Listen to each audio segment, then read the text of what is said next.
In Matthew chapter 16, Jesus asked, "Who do you say that I am?" Simon Peter answered, "You are the Christ, the Son of the living God." Jesus replied, "Blessed are you, Simon, son of Jonah, for this was not revealed to you by man, but by my Father in heaven.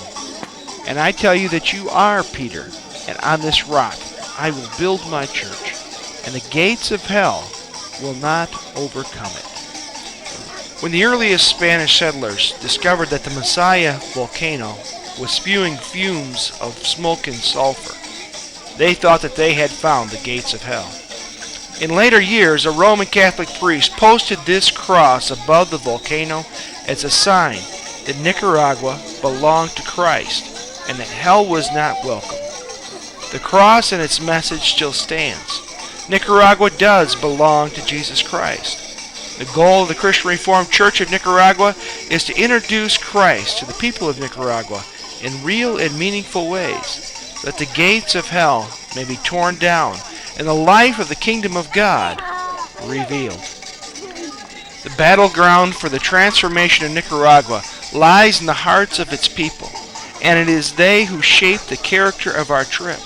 So we'd like to take these few minutes to introduce you to a few of those people. First of all, meet Freddie Ordonez. Freddie loves hats, and he wears a lot of them. His first hat is as a businessman who owns 2 block factories and has a third one in the planning stages. His second hat is as a councilman for the district of Tipitapa. People will sometimes get confused because you'll hear the name Tipitapa used in 2 different ways. On a local practical level, Tipitapa is a city about 12 miles northeast of Managua. When the residents speak of Tipitapa, it is usually this town that is in mind. Legally and politically, however, Tipitapa is a huge, sprawling urban and rural district that covers 360 square miles and has a population of over 140,000 residents. Freddie is a councilman for that large district, and he works diligently for its development. He was running for re-election during our latest trip.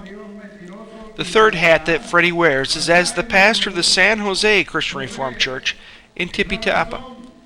Because the San Jose Church has sponsored the planting of many other churches in the denomination, most of which are still not organized, he ends up playing not only the pastoral role in his own congregation, but also for those other churches which do not have their own pastors. The churches typically range in size between 10 and 40 people at worship. The children come fairly quickly and easily, and the women are not far behind, but gaining the participation of men remains a big challenge. As a result, Freddie is constantly looking for men with the potential for leadership. The fourth hat for Freddie is as the president of the Christian Reformed denomination in Nicaragua. He is its driving force. Almost every project that the Christian Reformed Church conducts has his fingerprints on it. The medical clinics our women conducted are a case in point. Freddie applied for a grant to get the medicine from the Mennonites. He also arranged for Dr. Martin to work with our team and to conduct the medical exams. He arranged for the locations and went along to make sure that everything worked out well. He even provided entertainment for the long lines of people as they waited by singing with some local guitarists. Freddie loves to sing, and he gave us this example at our farewell.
The second person we want you to meet is Patricia. Patricia is Freddie's wife, the denominational treasurer, the administrator for Freddie's businesses, and the logistical organizer for our stay. She made sure that we got fed, that we had transportation and supplies, and she stepped in when we needed assistance. And indeed, we needed assistance just as soon as we picked up our luggage in the airport. When we tried to go through customs, the officials discovered that we were carrying a number of large tools: a table saw, a miter saw, router, planer, sanders, and so forth. Assuming that we were setting up shop, they wanted to collect the 25% customs tax on all the tools. Unfortunately, explanations in English weren't getting through to the officials, who spoke only Spanish. Once we were able to get Patricia in on the conversation, things quickly cleared up. Pointing at one of the other guards, she told the young man in no uncertain terms that the official standing by the other door knew her and knew that she did charity work. These tools weren't going to be used for profit, but for charity. Within 5 minutes, we were on our way out of the airport. Patricia is a very valuable ally to have. On that first Sunday after worship, Patricia met us at the work site. She gave us a tour and then a rundown of what we would be building, helping us to understand exactly what was needed. But after that day, Patricia seldom showed up on the job site. Still, she was never more than a phone call away, and each day she made sure that all of the supplies we needed were where we needed them, when we needed them. The next person we want you to meet is Freddie Jr. His parents have assigned him the responsibility of developing the youth ministry of the denomination. In 2003, his major project was setting up the youth soccer league. When our 2003 mission team returned, they donated their leftover food and transportation money for Freddie to begin a discipleship program with the gang members. He got off to a great start, and there have been significant changes in the lives of some of the gang members. As a result, Freddie Jr., along with one of the gang members named Lester, sponsored a national conference on working with gangs.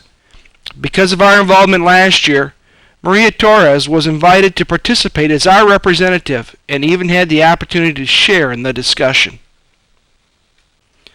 Because of his musical talent and love of worship, Freddie Jr. is also intentional about training the youth of the churches with various worship skills. So when he heard that we were bringing down our pastor and Angela and Julie, two of our worship leaders, he assembled a worship workshop and put the three of us in charge. With Angela bridging the language barrier, we each presented some basic truths about worship. But the true highlight of the day is when we asked them to break up into groups according to their local congregations and answer this simple question: what are 1 or 2 practical steps you could take right now to improve your worship? The conversations went deep, and every church came up with not just 1 or 2 potential improvements, but a whole list. In fact, Freddie Jr.'s church came up with a 2-page strategic plan. The next member of the Ordonez family is Patricia Jr. As the oldest of Freddie and Patricia's children, Patricia Jr. has taken on the leadership of the Christian schools. She supervises the teachers, students, finances, and everything else that needs attention. Over the last year, she has been equipping the principals to take over most of the responsibilities so that she can branch out into some new endeavors. This year, Patricia Jr. and her younger sister, Eloy, were most visible in their work with our medical team. Each day, the two of them would transport the medicine for our makeshift pharmacy, assist through the day in dispensing them, and then carry them back home again at night to get organized for the next day. While we are on the medical aspect of our mission, we ought to mention Miguel. Miguel lived in the U.S. for a short while, and during his stay he learned English well enough to become a wonderful translator. Although Miguel is a member of another denomination, he was mentored by both Freddie and Joel Heiser. He has remained good friends with Freddie ever since, and so when Freddie needs a translator, Miguel is the first person he calls. But Miguel's real asset for ministry is his heart. Miguel and Freddie are always cooking up new ideas for outreach, including the idea of these medical clinics. The first day he was supposed to be translating for the construction team, but kept disappearing, and I couldn't figure out what he was up to.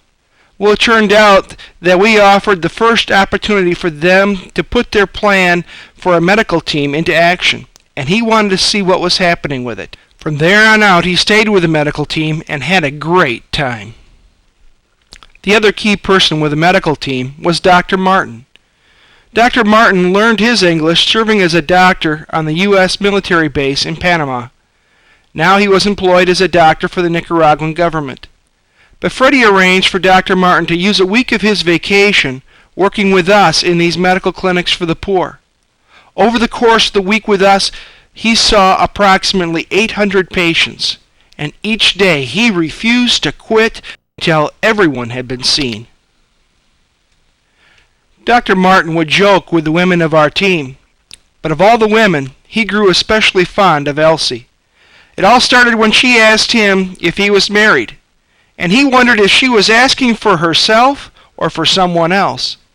From that moment on, the connection was made, and he would tell her about how she reminded him of his grandmother, who had a similar sense of humor and a similar delight in matchmaking.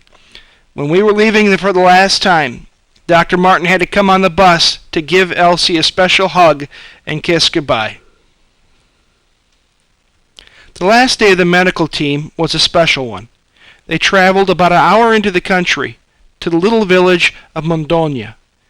On the way out to the village, the van broke down. It was one of those God moments on our trip, for as all the passengers climbed out of the van and began to debate what to do, the county bus appeared on its way right past our destination. The team climbed aboard, but you had to wonder what the locals were thinking with all those gringos on board their bus, carrying, of all things, a toilet seat.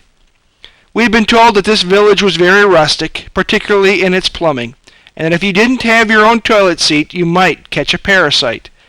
Where the toilet seat came from, I don't know.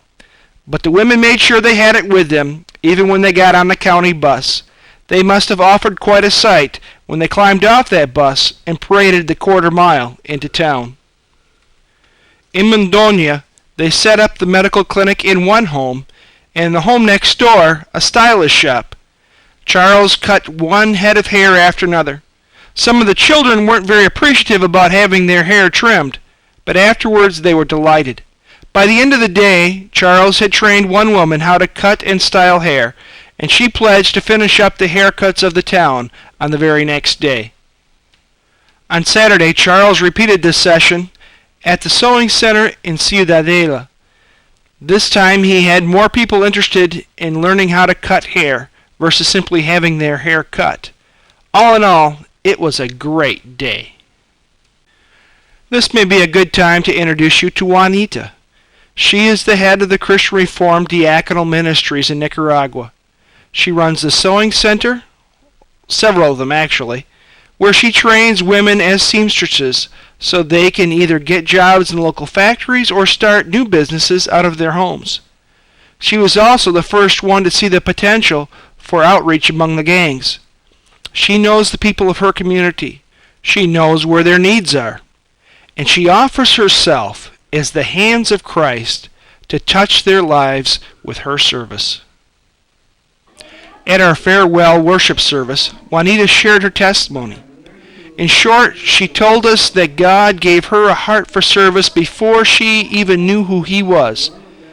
After Hurricane Mitch destroyed so much of the country, she longed to help those who lost everything.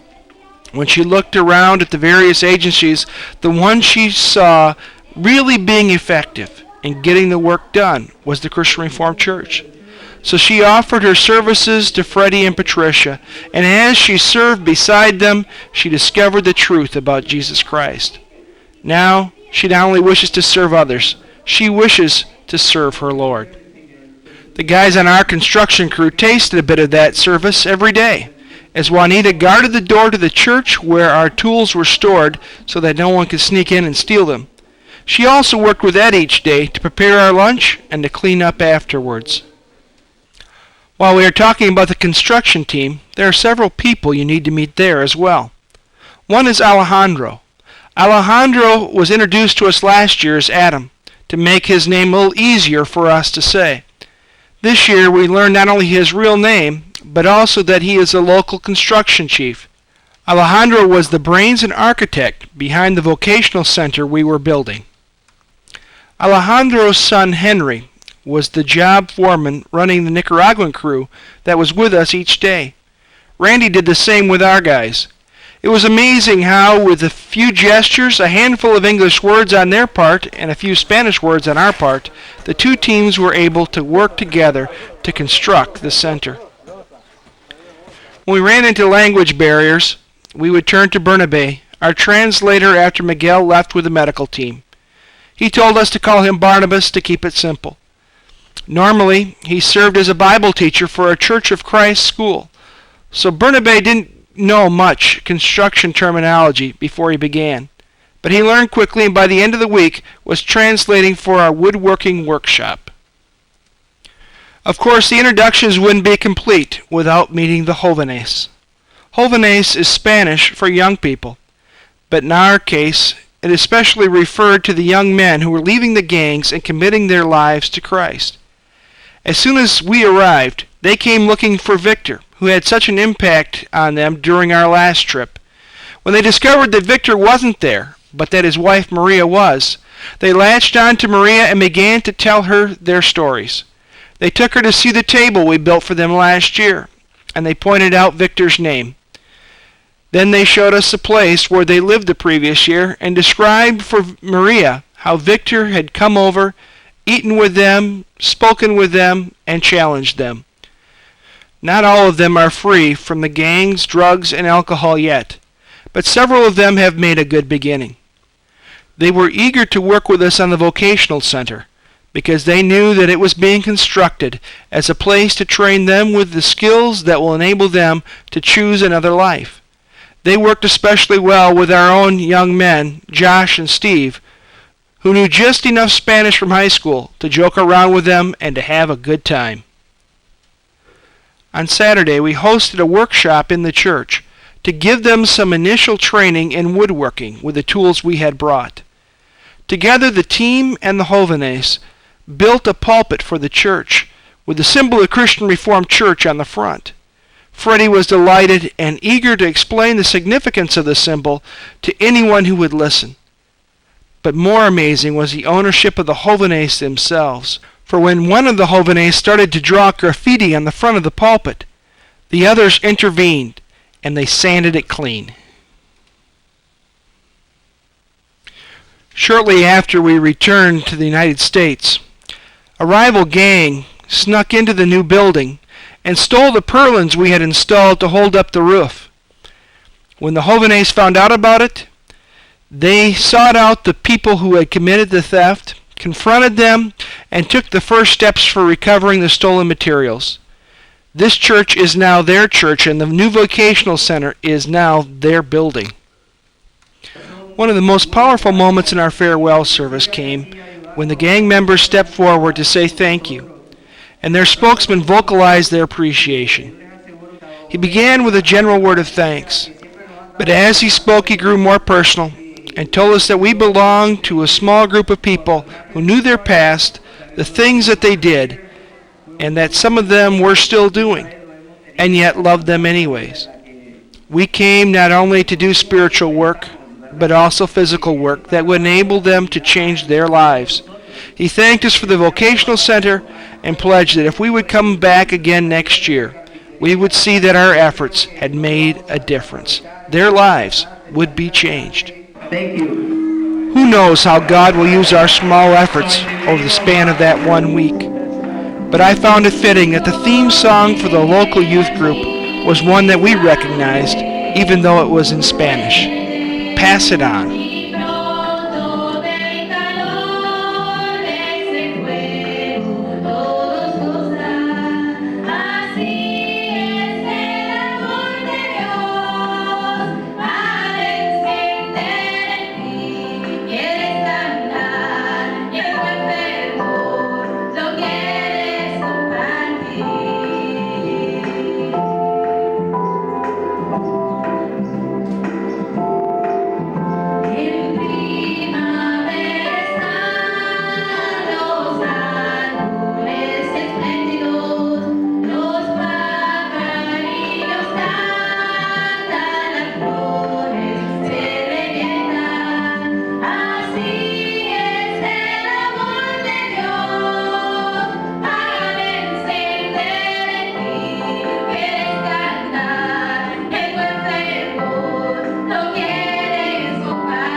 We touched and were touched by many lives during that short week.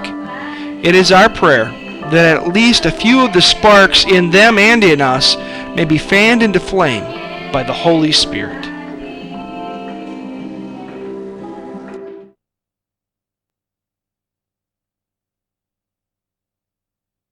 ¿Cómo les dicen a los hermanos? Bienvenidos, hermanos. El Señor le bendiga. Okay, now you can come. No, you have to see her container. Stop, Nina, stop. Stop again. Come on, guys, this is enough. No, just wait a minute. Come on, hurry up. Make sure you take one. It doubles, because I want one of those. I got it. Come on, I got it. You may come now. Thank you.